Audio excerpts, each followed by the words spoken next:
ইতিহাস বলে স্বাধীনতা সংগ্রামের যে দুইটি পর্ব, একটি রাজনৈতিক পর্ব আর একটি যুদ্ধের পর্ব। যুদ্ধের এই ঘোষণা কেউ দায়িত্ব নিয়ে আজ পর্যন্ত বলে নাই কোন দল, কিন্তু জনগণের মধ্যে 25শে মার্চের ফাইনালের আক্রমণের পরে যে স্বতঃস্ফূর্ত ভাবে পরিস্থিতির একমাত্র সমাধান এবং মানুষের যে যুদ্ধের প্রত্যাশা তৈরি হলো তা পূরণ করার জন্য একজন ইন্ডিপেন্ডেন্ট বাঙালি সামরিক কর্মকর্তা 32 বছরের মেজর জিয়া বললেন, আই রিপোর্ট।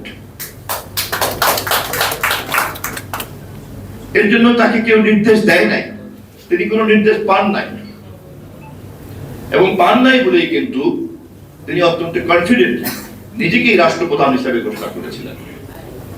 কেননা তার কাছে ছিল দুটি, একটি হচ্ছে পরিস্থিতি তাকে নৈতিকভাবে দেশপ্রেমিক হিসাবে এই দায়িত্ব পালন করা উচিত বলে তিনি মনে করেছেন, এ ব্যাপারে কোনো কনফিউশন তার ছিল না, এবং যেহেতু তিনি কারো দ্বারা নির্দিষ্ট না, সেই কারণে এই ঘটনার দায়িত্ব তিনি নিজেই নিতে চেয়েছেন। এর মধ্যে যে মৃত্যুর ঝুঁকি আছে তাও তার, এর মধ্যে যদি কোনো ঐতিহাসিক কৃতিত্বের ব্যাপার থেকে থাকে তাও তার। অতএব প্রথমে তিনি যে রাষ্ট্রপতি হিসাবে নিজেকে ঘোষণা করেছেন তিনি অত্যন্ত সঠিকভাবে করেছেন, কেননা আর কারো নাম তার পক্ষে বলা সম্ভব ছিল না। আওয়ামী লীগের তৎকালীন নেতৃবৃন্দরা যখন তার সঙ্গে কথাবার্তা বলে এই দায়িত্ব আওয়ামী লীগ গ্রহণ করেছে বলে তাকে সন্তুষ্ট করতে পেরেছে, তিনি তখনই দ্বিতীয় ঘোষণা দিয়েছেন, রাজনৈতিক সংগ্রামের নেতা ছিলেন যিনি, পাকিস্তানের প্রধানমন্ত্রী হিসেবে নির্বাচিত ছিলেন যিনি, গ্রেফতার বরণ করেছেন যিনি, তার দলের তখন সিদ্ধান্তের প্রেক্ষিতে তিনি বলেছেন second time on behalf of Sheikh Mujib, এবং সেই ধারাবাহিকতাতেই যুদ্ধ শুরু হয়েছে। ততক্ষণে শেখ মুজিব পাকিস্তানের কারাগারে, আওয়ামী লীগের নেতারা সব কি কর্তব্য বিমূল এবং পলায়নে ব্যস্ত। জিয়াউর রহমান তখন তার বাহিনী নিয়ে কালুরঘাটে যাচ্ছেন জাতিকে এই ঘোষণা জানানোর জন্য। 25শে মার্চ দিবাগত রাত্রে রাত 2টার সময় যেই বাঙালি মেজর বিদ্রোহ করে বলেছিল আই রিভোল্ট, সেই বাঙালি মেজরই কালুরঘাট নেতার কেন্দ্র দিয়ে পড়েছেন শান্ত যুদ্ধের ঘোষণা দিয়ে ডাক দিচ্ছি, I major Zia declare independence. যা আমি বলছি এই কোনোটাই কিন্তু আমাদের কারো ব্যক্তিগত কথা না, এই সবই আপনাদের জানা ইতিহাস এবং বয়স্কদের সকলেরই প্রত্যক্ষ দেখা ইতিহাস। এগুলি আমার আলোচনার বিষয় না। আমাদের আলোচনার বিষয় হচ্ছে জলজান্ত এই ইতিহাসের সত্যগুলি জানা সত্য, দেখা সত্য, সাক্ষীরা জীবিত সত্য, কেন আমাদেরকে বিতর্ক করতে হচ্ছে?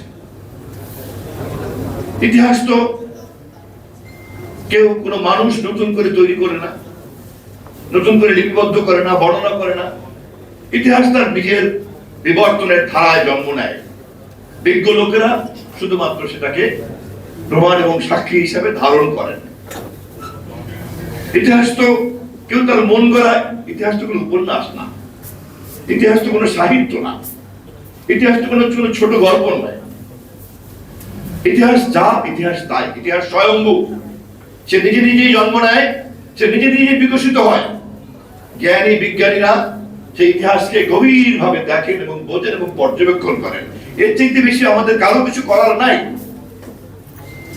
কিন্তু দুর্ভাগ্যজনক হলো সত্য, বাংলাদেশে ক্ষমতাসীন রাজনৈতিক দলের মহল, বিশেষ করে কথিত ফ্যাসিবাদীরা, তারা তাদের মতো করে অতীতের ইতিহাসকে মন করা ভাবে বলার চেষ্টা করেছেন। সেই কারণেই আই মেজর জিয়া ডিক্লেয়ার ইন্ডিপেন্ডেন্সের ইতিহাস মানুষের যেভাবে জানা দরকার ছিল তা তারা জানতে দেয় নাই। রাজনৈতিক সংগ্রাম শেখ মুজিবের নেতৃত্ব হয়েছিল, কথা সত্য, কিন্তু যুদ্ধের অনিবার্যতা যখন দেখা দিয়েছিল তখন তার নেতৃত্ব নিয়েছিলেন শহীদ রাষ্ট্রপতি জিয়াউর রহমান, এটিও সত্য। এবং শুধু যুদ্ধের দায়িত্ব নেয় নাই, যুদ্ধের মধ্যে তিনি স্বাধীন বাংলাদেশ তৈরি করতে চান, সেই কারণে তিনি ইন্ডিপেন্ডেন্স ডিক্লেয়ার করেছিলেন। এবং এই পুরো ঘটনাটাই কিন্তু 10ই এপ্রিলে তাজউদ্দিন আহমেদের বক্তৃতায় তিনি এটাকে ধারণ করেছেন। তৎকালীন সময়কারী বিদ্রোহী মেজরের কর্মকাণ্ডকে নাম ধরে বলেছেন। ইতিহাসের পাঠকরা নিশ্চয়ই তা জানে। আমরা যারা ইতিহাসের সত্যিকার অর্থের পাঠক, আমরা শুধু এখন পাঠ করলেই চলবে না। আমাদের জানা ইতিহাসকে সংরক্ষণের জন্য আমাদেরকে উদ্যোগ নিতে হবে। আমি ড্যাবকে ধন্যবাদ জানাই শিরোনাম তৈরি করার মধ্য দিয়ে সঠিক ইতিহাসের সঠিক পাঠকদের সচেতন ভাবে দায়িত্ব পালন করার এই উদ্যোগ আপনারা করেছেন।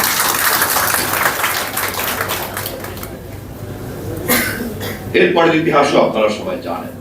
আমি বহু দিকে ফোকাস করব না, আমি শুধু ফোকাস করব গণতন্ত্র।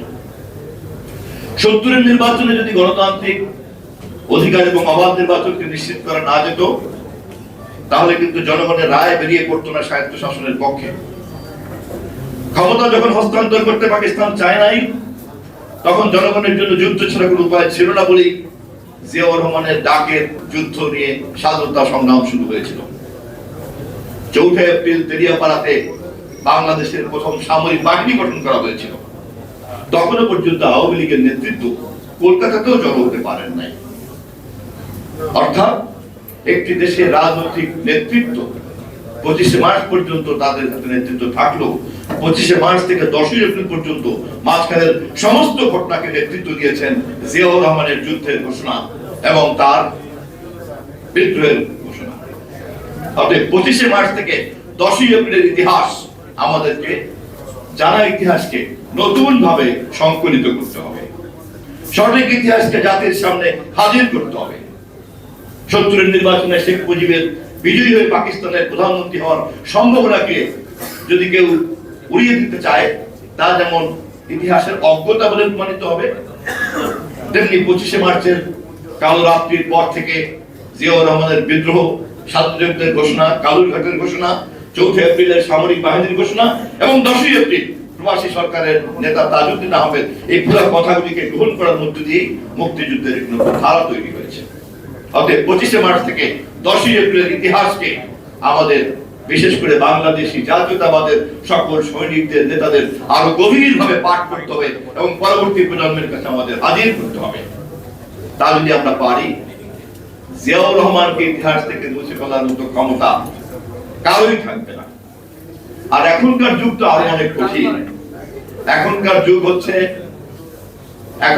হচ্ছে গণমাধ্যমের যুগ, এখনকার যুগ হচ্ছে ইনফরমেশনের যুগ, এখনকার যুগ হচ্ছে কমিউনিকেশনের যুগ, এখনকার যুগ হচ্ছে সোশ্যাল প্ল্যাটফর্মের যুগ, এখনকার যুগ হচ্ছে সিটিজেন জার্নালিজমের যুগ। অতএব এমন কোন কর্তৃত্ব বা কর্তৃপক্ষ নাই যে তিনি যাহা বলিবেন তাহা ইতিহাস, আর তিনি যাহা বলিবেন না তাহা তথ্য নয়।